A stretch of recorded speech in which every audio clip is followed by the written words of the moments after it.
আমরা এখন যাচ্ছি দুব্ব তুলতে। কি করবে? আশীর্বাদ। আশীর্বাদ করবে ওই জন্য আমরা এখন পার্থে যাই, দেবায় যাচ্ছি।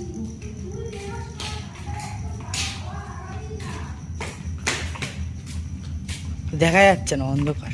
লাশ চালা বাবা, তুমি কি করো? এই বড় ব্যাং। ব্যাঙের তো একটু হলে তুই লাথি মেরে দিচ্ছিলি, ও ফুটবলের মতন শর্ট খেয়ে যেত। আমরা এখানে এসছি বলে সিসিটিভি ও আবার সিসিটিভি লাগানো গাড়ির জন্য মনে হয়।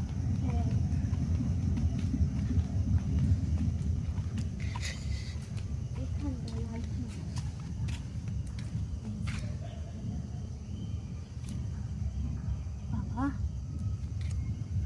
এই দুব্ব তোলা না সব থেকে অসহ্য কাজ লাগে আমার।